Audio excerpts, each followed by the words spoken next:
Shalom, shalom, shalom. Selamat pagi, terpujilah Tuhan. Di pagi yang cerah ini kita patut bersyukur sebab dalam anugerahnya yang besar, Dia telah memberikan kita satu hari lagi, tepat di hari pertama dalam minggu ini, Senin tanggal 26 April tahun 2021. Sebagaimana Tuhan telah memberkati tidurnya kita sepanjang malam ini, maka kita sekali lagi percaya bahwa sepanjang hari ini sampai terbenamnya matahari, di tanggal 26 April ini Tuhan akan terus menyatakan kuasa namanya sebagai Allah Immanuel. Dia Allah yang menyertai, melindungi, dan pasti memberkati kita. Amin. Saat ini sebelum kita lebih jauh melakukan aktivitas untuk hari ini, mari kita sama-sama kembali meneduhkan hati kita untuk merenungkan firman Tuhan yang datang menjadi pedoman dan pelita hidup kita dalam menjalani secara khusus hari ini.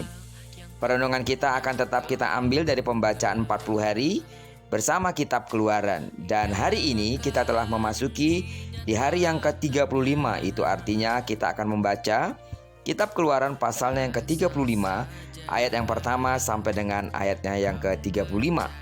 Saya percaya jika saudara terus setia mengikuti pembacaan Alkitab satu hari satu pasal ini, maka Anda akan semakin memahami dan mengenal Allah dengan benar, dan Anda akan semakin bertumbuh. Amin.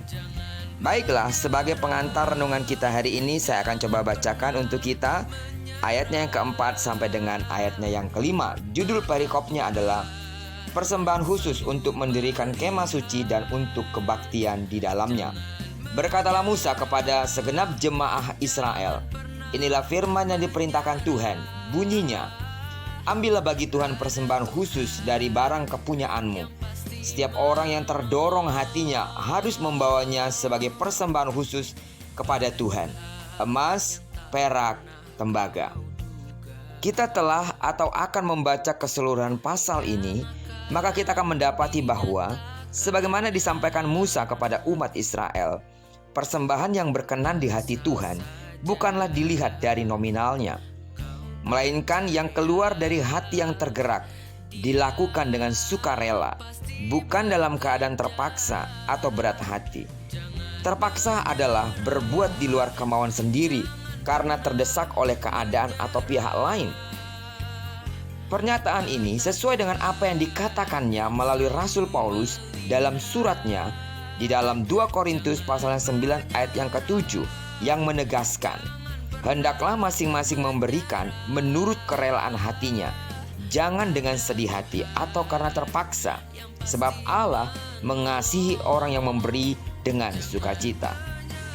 Dalam bacaan hari ini kita juga menemukan bahwa setelah mendengar nasihat Musa itu, setiap orang tergerak hatinya untuk mempersembahkan barang-barang yang dimilikinya untuk mendukung pekerjaan Tuhan dalam rangka pembangunan kemah suci. Di dalam ayat yang ke-20 sampai 21 berkata, lalu pergilah segenap jemaah Israel dari depan Musa. Sesudah itu datanglah setiap orang yang tergerak hatinya, setiap orang yang terdorong jiwanya, membawa persembahan khusus kepada Tuhan untuk pekerjaan melengkapi kemah pertemuan dan untuk segala ibadah di dalamnya dan untuk pakaian kudus itu. Musa tidak perlu berseru memanggil semua orang untuk memberikan persembahan, tetapi hanya mereka yang tergerak hatinya saja, lalu mereka datang kepada Musa. Mengapa? Perhatikan dan camkanlah pernyataan ini. Karena untuk melakukan pekerjaan Tuhan atau untuk melayani Dia diperlukan hati yang rela, terbeban, bukan karena terpaksa. Adapun persembahan kepada Tuhan itu tidak terbatas pada materi atau uang saja, namun juga termasuk melayani atau mengerjakan sesuatu untuk Tuhan dengan mempersembahkan waktu, mempersembahkan tenaga, mempersembahkan pikiran dan seluruh keberadaan hidup kita. Di dalam Roma 12 ayat pertama berkata, supaya kamu mempersembahkan tubuhmu sebagai persembahan yang hidup, yang kudus dan yang berkenan kepada Allah. Itu adalah ibadahmu yang sejati. Saudara, sedang jemaat Tuhan yang saya kasihi di dalam nama Tuhan Yesus, ketahuilah dengan benar bahwa Tuhan tidak melihat seberapa besar persembahan materi atau seberapa hebat seseorang mengerjakan sesuatu untuk Tuhan. Tetapi yang Dia cari dan inginkan dari umatnya adalah hati yang tergerak. Itulah persembahan yang harum di hadapan Tuhan. Hati yang tergerak dan penuh kerelaan adalah kunci memberi persembahan bagi Tuhan. Amin. Doa saya kiranya perenungan kita hari ini dapat mendorong, memotivasi, mengingatkan dan menasehati kita kembali bahwa apa yang harus kita kerjakan di hadapannya sebagai orang-orang yang mengenal kasih karunia-Nya, dan apa yang kita miliki sesungguhnya seluruhnya berasal daripada Tuhan.